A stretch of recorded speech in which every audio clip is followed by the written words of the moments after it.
Hello everyone. This is the 5th part of the story, The Divine Hunter, Chapter 13 Condensed. Letho took out a gleaming dagger and cut up the grave hag. His movements were as fluid as those of a butcher who had complete understanding of the anatomy of all livestock. Letho cut out its eyes, ears, and those mysterious lumps. He laid them out in a neat row on his blue cloth, then dug out a few twisted, misshapen pieces of meat and shook them. Lucky find. This hag's mutagen is ripe enough to make some potions. What are those, Witchēr?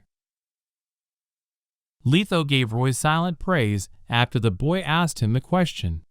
He killed that grave hag in its death throes without even blinking, and he didn't even look away when we dismembered it. What an oddity.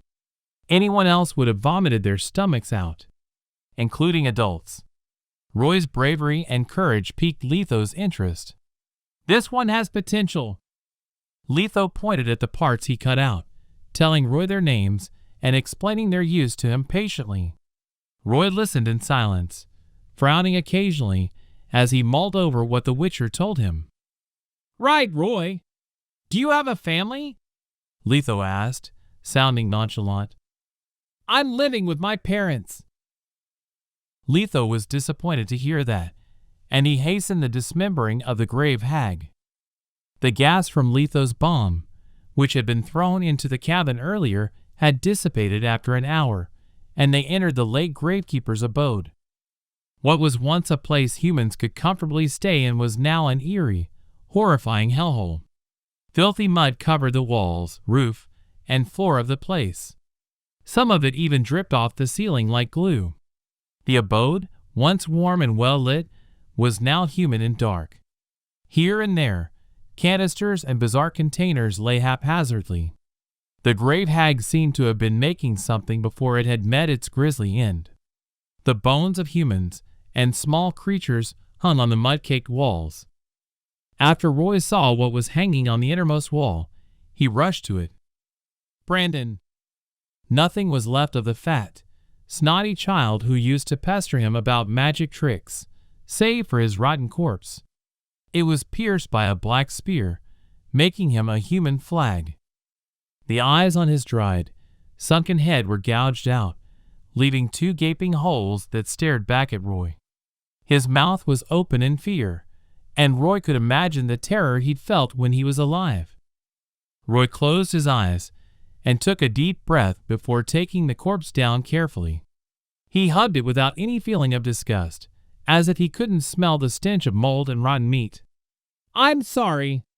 If I had been more patient and didn't say that to you. Then a big, warm hand patted his shoulder. Be at peace. You have avenged them. The Witchēr consoled him, which was a rare case. A short while later, Roy buried the corpses of Seeger, Fletcher, and Brandon. With the help of the Witchērs, he managed to finish their tombstones. Here lies Seeger, the blacksmith of Kaer, the son of Skellige. His courage was proven in battle.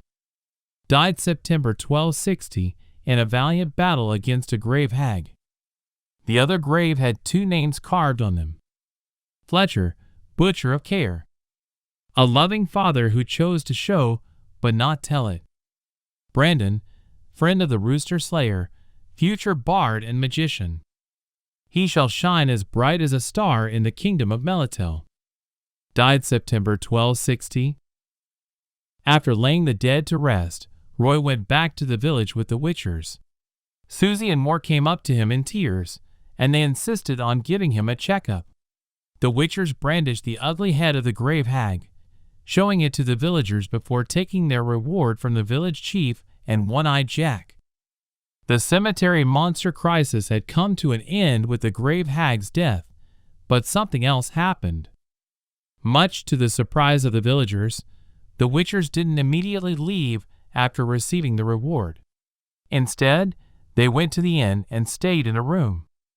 After the grave hag had been killed, the villagers had directed their fear toward the Witchērs. Whispers traveled the village, most of them showing their disgust and hatred toward them. The monsters killed, and they took their reward. Why aren't those mutants leaving? Look at them. They look evil. This can't go on, Chief. You have to find a way to chase them out. We can only let them stay for one night at most. Parents, beware. Don't sleep these next couple of nights. At least wait until they leave. I heard witchers love to take kids away and turn them into disgusting mutants. When Roy heard the ignorant words of prejudice from the villagers, he shook his head in disdain and left the crowd. He went to the inn where the witchers were chugging ale and chatting with Jack. To be precise, Jack was the one doing the talking, bragging about his Gwent skills. Jack, who had stayed on the Skellige Isles for decades, didn't have the same inexplicable hatred for the witchers, unlike the villagers. That damn brat Roy. It's impossible for someone to be that skilled in Gwent. He won 60 crowns from me. 60! Witchers, you're better than me in Gwent. Can you teach that brat a lesson for me? An hour later, Letho's perpetual poker face faltered for a moment, and he took out a handful of crowns from his satchel. 15 crowns. He sighed. That's a tenth of the reward gone. All right, child. You've won your crowns, now let us talk business. You do not fear us, and you approach us of your own volition. Why is that? Are you interested in the tale of witchers? Which one would you like to hear? Letho and his companions exchanged glances and sat around Roy, their interrogatory gazes fixed on him. Roy's heart skipped a beat, but he didn't hide his intentions. The boy smiled and told them honestly, "So you've realized. My goal is to become a witcher. If I'm right, you live long lives, are always healthy, never fall sick, and possess unimaginable strength." Every Witcher 3 player had the dream of becoming a witcher. He could still remember what Florence Delanoy wrote in his book. Fairy tales and stories. I wish for neither riches nor fame, neither power nor influence. I wish for a horse, as black and swift as a nightly gale. I wish for a sword, as bright and keen as a moonbeam. I wish to overstride the world on my black horse through the black night. I wish to smite the forces of evil and darkness with my luminous blade. This I would have. Crossing over to the world of The Witcher was one of his wishes in life. Hold it, Sarah interjected. If I'm understanding this correctly, you're saying you admire mutants? Is that true? He looked at Roy closely. Are you sure you aren't 30, Roy? Who told you witchers were admirable? Yes, we might be strong, long-living, and free from disease, but that doesn't mean we live admirable lives. Sarah chuckled. He rolled his eyes and took a gulp of his liquor. Being a witcher is a curse, he spat, almost crazed. We're shackled for life, doomed to a grisly death. You shouldn't envy us. It should be the other way around. People despise us because of what we are. You don't have to go through that.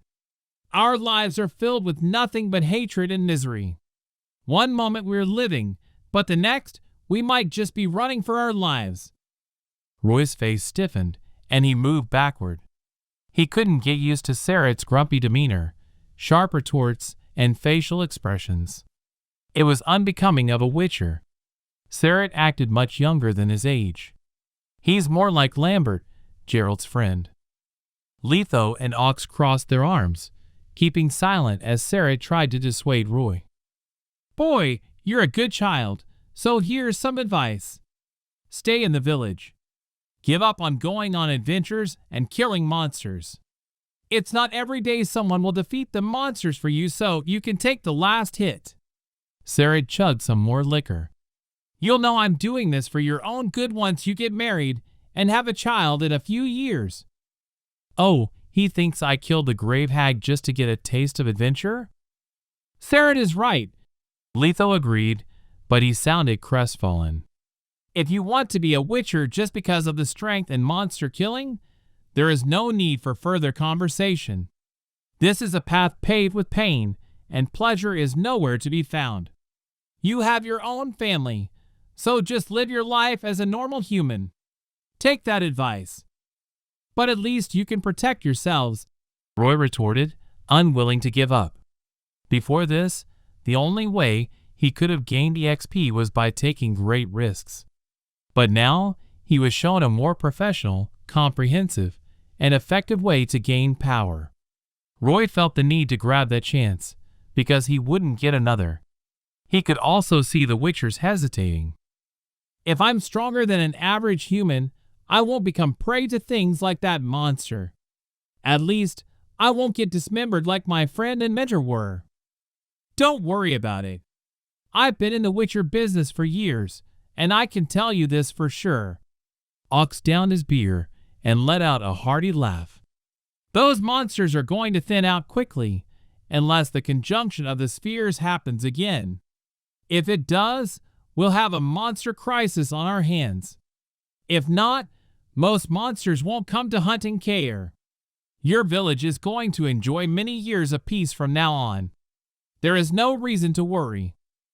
But monsters aren't the only threats. Humans, disease, and wars are equally as dangerous.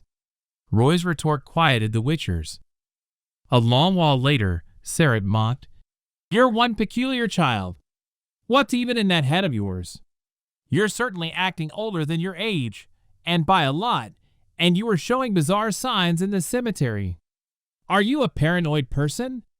I've never seen anyone wish to become a Witcher of their own volition. You're a fool. I'm just precautious. Roy drank some of the dwarven liquor, and the alcohol gave him liquid courage. Whether you believe me or not, I've been dreaming about horrifying things since I was a child. All I see are bloody, unfortunate events burning the earth. The dreams have gotten more frequent over the last few years. Roy paused. Something tells me a great war will come in 3 years, and bodies will pile as high as mountains. I think I should learn how to survive before that happens, Witchers are fine mentors, or at least, that's what I think. You lie, child, Sarah scoffed. That is but a story you've woven. You can dream of the future, but you're not a seer. I knew you wouldn't buy it. Roy shook his head and sighed. He wasn't lying, for the First Northern War would start in the year 1263, a mere 3 years away. Maybe the war has already started somewhere else. I just want to be that bit stronger. Enough to keep me and my family safe. I don't have to be as strong as veteran Witchers. I just need to send more and Susie to Novigrad. They can live a better, safer life there. Letho tapped the table with his pudgy fingers. You don't know what Witchers have to go through. I know of their infertility and the trial of the grasses. It's almost certain death. Letho froze after hearing that, and his companion's expressions changed. How do you know that? Have you run into other witches before? I dreamed of it, but I guess you won't believe me. Of course we won't, but I can see you're serious about becoming a Witcher, Letho answered solemnly. You have one last chance to think this through, brat. No need for that. I've been thinking about this my whole life. Well, even if I train with Witchers, it's not guaranteed I'll become one. Not a bad backup plan, though. Letho looked at his companions, who nodded at him. Then he extended his big hand toward Roy. We'll be leaving Kaer tomorrow. Will you come with us then, brat? Roy shook Letho's gigantic hand, but he pretended to hesitate. Yes, but not now. I need to make enough money and settle my parents in Novigrad. If you can trust us, Sarah and Ox will escort your parents to Novigrad. Letho interjected, and he waved his hand at Roy. They have business in that city. You got one thing right. Novigrad is safer than Kaer. Letho had given him the answer he wanted. Say, what do you think of this?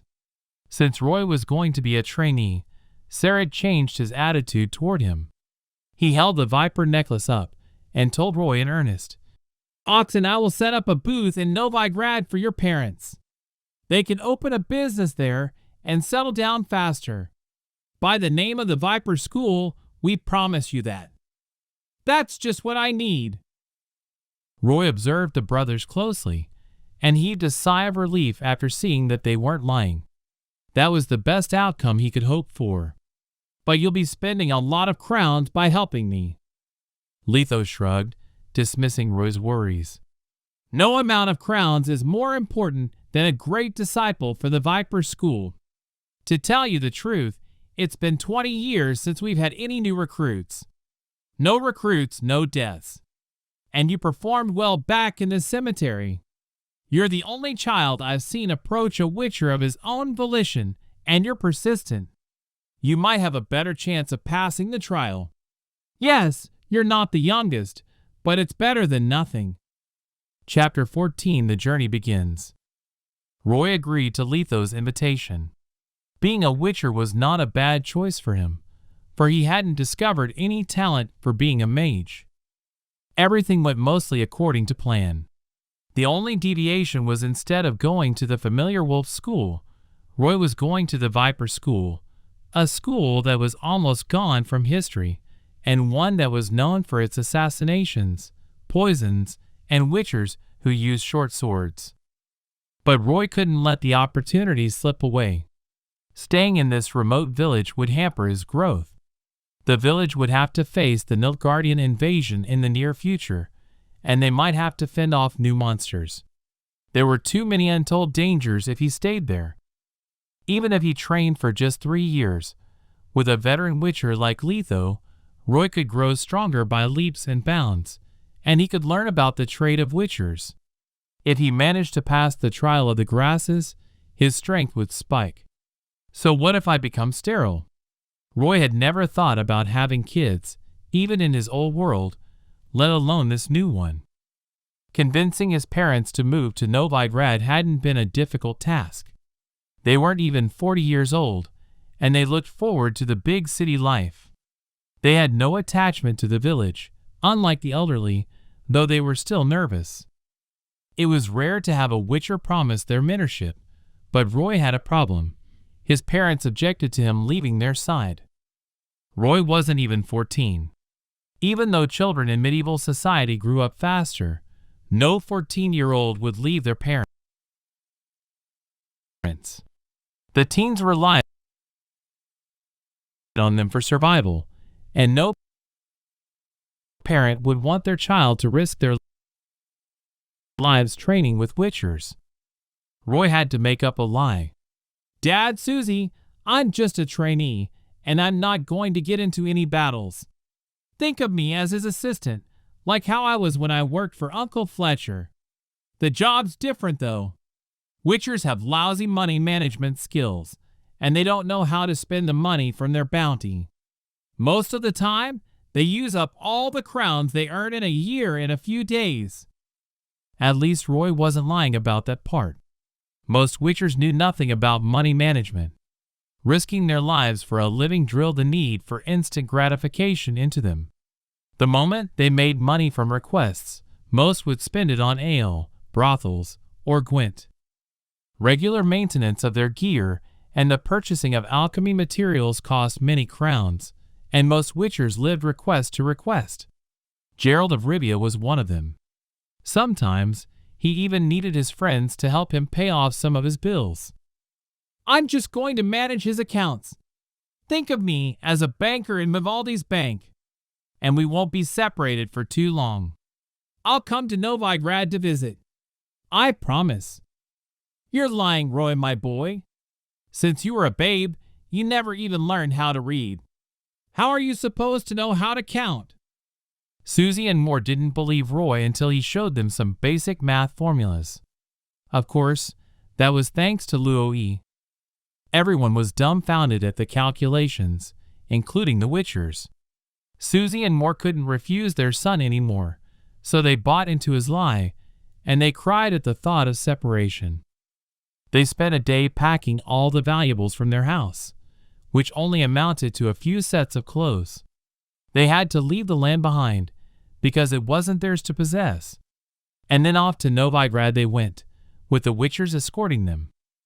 Most of the villagers came out to watch the spectacle, but none of them bid a happy farewell. Most showed contempt and disgust. Traditions of old had entrenched themselves deep within the souls of the villagers. To them, witchers were nothing but tools used to destroy monsters. Aside from that, they saw them as filthy mutants and harbingers of disaster. Their prejudice against the witchers blinded them from seeing the reason Susie and more were following the witchers to Novigrad. After their decision to move had spread throughout the village, many villagers came to dissuade them. Susie and Moore did hesitate, but Roy managed to convince them. He was a better decision maker than they were, and after what happened to Fletcher and Brandon, Roy was disappointed in the villagers. Before his departure, Roy's only friend, One-Eyed Jack, came to see him off, and he patted Roy's head. "Time flies. You used to be a shy little lad, but now you're one brave, persistent little brat. I knew you'd leave this shithole of a place sooner or later. Ah, the light in your eyes reminds me of my younger days. I can see them speaking of ambition and secrets untold." Really? Roy didn't think he was ambitious. He only wanted a bit of adventure. "You ain't coming back after this, are you? I would have gone with you, but this bag o' bones can't take any more hits. Oh, right. Since you avenged my dead drinking buddy, here's a farewell gift." One-Eyed Jack handed a 35-card Gwent deck to Roy reluctantly. "This is my prized possession, the Skellige deck. No hero cards in here, but all the rare cards are present. Take it with you and show your skills to the world. I wish you the best. Those cities always have Gwent competitions going on, so go forth and conquer, kid." Roy took the deck solemnly and placed it near his heart, then sent it into his inventory space. "This whole deck is worth 200 crowns. Easy. Jack gave me one expensive gift." "When you get to Novigrad, if you have the time, pay a visit to number 320 on the east side of the river. If you see an old git named Frank, tell him I said hi." After relaying his request, Jack gave Roy a hug that almost crushed the boy's ribs and waved him goodbye. As the white smoke over Kaer grew farther and farther, something stirred within Roy. Half of the soul within the body belonged to a boy who'd lived his entire life in that village. He was reluctant to leave, but that reluctance was swept away by the longing for a new adventure. Moore and Susie had hugged Roy for a long time before bidding him a tearful goodbye. Sarah and Ox led them to the carriage, and they traveled north of Lower Posada, their first stop being the capital of Eastern Vengerberg. There, they would switch carriages and travel west, entering Redania through Temeria, and finally reaching Novigrad. They could only do so by carriage, and it would take a month for them to reach their destination. On the other hand, Letho and Roy were in casual attire, and they hopped onto a horse. Letho would take Roy with him, for the boy knew nothing about horse riding. They traveled west to the sea, zipping through Aldersburg and passing the Mahakam mountain range on the way. The pair's destination was the kingdom an ocean away from the Skellige Isles, Sintra. They'd lied to Susie and Moore. The pair wouldn't visit Novigrad for the time being. Letho told Roy he'd need to collect the special herbs and mutagens needed for the trial of the grasses along the way. At the same time, he would mentor Roy and put him through tests. Letho himself would be going to conduct an investigation in Sintra. Once Susie and Moore were settled down, Ox and Sarah would rendezvous with them there. This trip is just what I need, Roy thought. Since we're in 1260, the lion cub of Sintra, Cyrilla Fiona Elin Rhiannon, should be around 8 or 9 years old. She's betrothed to Kistrin, the Prince of Verdun by now. I wonder if Ciri's left home on her own yet. Roy wanted to see if Ciri was as unappealing as the paintings depicted her to be. Chapter 15: A Night in the Wilds. "Here, chew on this and put it over your wound." Letho tossed a flower with vermilion petals to Roy, his face inscrutable. As Letho looked at Roy, who was rubbing his leg in pain, his lips curled into a faint smile. Letho had zipped across the land after their departure from Kaer, not stopping for dozens of miles. He'd only slowed to rest in the wilds when dusk had descended. A burning pain was shooting up from Roy's inner thigh. When he looked into his trousers, a crimson pool was forming on his thighs where his skin was torn by rough fabric. He'd lost 5 HP, and his character sheet showed 37 by 42 HP. Roy's constitution was worse than an average adult's. He wouldn't be able to ride a horse before his wound healed, which would take days. I can't even ride a horse. Why'd I do this with Witchers? They're superhumans. Am I dumb? What did you give me, Letho? Roy's teeth chattered from the pain. He chomped on the herb in his mouth, grinding it to a pulp. It had a fine, refreshing flavor, unlike most herbs, which had bitter tastes. Marigold. Ever heard of it? Letho tossed a piece of firewood into the campfire, and the flames crackled.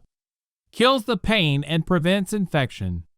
You can find it outside of towns. They grow everywhere, he explained patiently. Roy paid attention to what he said and made a mental note of what Letho told him. Part of the reason he treaded the path of the Witcher was for useful information, like the ones Letho gave him. Witchers could live for many centuries, making them a treasure trove of experience. Roy would try to get everything he could out of them, allowing him to get stronger. Letho tossed a few pieces of dry, hard jerky to him as he held his pot of ale and looked into the evening sky, chewing on his food in silence. A while later, he unbuckled his sword and laid on the ground, using his arms as a pillow. The ground was his bed, and the sky his blanket. Letho looked calm and relaxed, as if the wilds were his home. It was normal for Witchers to camp in the wilderness for most parts of the year anyway. When the scent of wine wafted to him, Roy gulped. Can I have a taste? His leg felt awkward to move after he'd plastered marigold on it. When Letho said nothing, Roy took the wineskin and had a taste. The moment he took a sip, his neck craned, his eyes bulged, and his tongue stuck out. What is this? A sour and spicy taste mixed together like a bizarre concoction, and it made Roy spew out the wine. Letho's face fell. Don't drink if you can't take it, child. I went through a lot of trouble to get that from Kaer. It's estate. Not everyone has the chance to even taste it in their lifetime. This wine is a tribute item. Savor it. Savor it? There is nothing to savor. The wine isn't good, Roy answered honestly. Old Captain's in his better wine. I like its fruit wine. Even its dwarven liquor is better. And then Roy shifted the topic. You mentioned Kaer just now. If I remember correctly, that's in Toussaint, isn't it? Have you gone there before? Then you must have seen Duchess Anna Henrietta. Is she as beautiful as the rumors have it? Toussaint was the duchy where the DLC Blood and Wine took place. Its fairy tale-esque scenery had left a lasting impression on Roy. Of course, there was also the army of higher vampires, the lustful Cloud Sex, and the beautiful Duchess. We didn't see the Duchess. Only her husband, Duke Raymond. Letho peered at Roy. You're from a pigsty in Eastern, boy. By all accounts, you shouldn't know the Duchess' name. How do you? Toussaint was a duchy in Nilfgaard, a far, far place from Eastern. The more he talked to Roy, the more Letho thought he was strange. He must have a lot of secrets. I told you why, but you don't believe me. The Witchers hadn't believed Roy's lie about him seeing the future in his dreams. Roy huddled closer to the crackling fire and rubbed his hands. Do all Witchers live long lives like you, Letho? Most lose their lives when fulfilling requests to hunt down monsters. Either that, or they fall in battle. Not even half make it to 50. Roy smiled. He knew of an old master in the Wolf School who was already 200. Maybe the other schools have Witchers like that too. Do you regret your choice then? Letho suddenly turned back to stare at him. Being a witcher might kill you faster than being a peasant would. Honestly, a bit. A faint, murderous intent rose from Letho. Roy quickly changed his answer. Sorry. It's the alcohol talking. I won't regret this. Those kids have sent your parents to Novigrad as promised. If you change your mind halfway through, the Viper School isn't filled with madmen like the Cat School, but we show no mercy to those who lie to us, Letho warned. Calm down, Letho. Let's change the topic. I heard witchers always have 2 swords with them. Why do you only have one? Letho's face stiffened. You should know that every school specializes in different fields. The Viper School specializes in short swords and poison for battle. Roy kept staring at him. Letho then shrugged, and Roy heard resignation in his voice. I think you know that witchers have a steel sword and a silver sword that can each be held with one hand. Yes, the steel sword is for humans, and the silver sword is for monsters who are weak to silver, right? Roy asked. Letho shook his head. That's too absolute. Some monsters are weak to silver, but steel works better on some of them. You know why I only have one steel sword? It's because even a silver-coated steel sword costs a lot, let alone a full one. The Viper School has seen better days, and now we must use our resources on more important matters, like your development. Roy's heart skipped a beat. I wonder if being watched over by a witcher is a good thing. I don't think I'd get a good steel sword anytime soon. Actually, I'm more interested in crossbows. Are you familiar with weapons like that, Letho? Can you teach me how to use it? Roy was disappointed, for he still hadn't gotten a ranged weapon skill after a month of hunting. Ranged weapons, like bows and crossbows, were more compatible with his strongest stat, perception, compared to melee weapons. After his level up, Roy had increased the level of his new skill, thus making Observe a level 2 skill. He also had a 2-point increase in perception. You're barking up the wrong tree, boy. Crossbows are the specialty of the Cat School and Bear School. Letho looked into the night, his gaze deepening as he walked down memory lane. I'm not exactly a master, but I've used crossbows at some point in my life, so I'll teach you in a couple of days. Letho then took out a bag of brown powder and made a circle on the ground with it, surrounding the horse, the campfire, him, and Roy. Roy's nose wrinkled, and the stench of the powder reached him. Is that powder made out of some creature's feces? Not bad, boy. This is made out of a wyvern's feces. Surround yourself with it, and no wild animals will come near. Gives you a good night's sleep. Roy's nose scrunched up, though he could still take the smell. At least it was better than when he was the butcher's apprentice. When the cold breeze brushed against him, Roy shivered. Letho, can you not call me boy or brat? Just call me Roy. Being called brat made him feel like a little boy. Well, you'll have to work hard so that I'll acknowledge you. I might just call you by your name then. Letho didn't even look up. You'll have to get used to it from now on. Get closer to the fire if it's cold.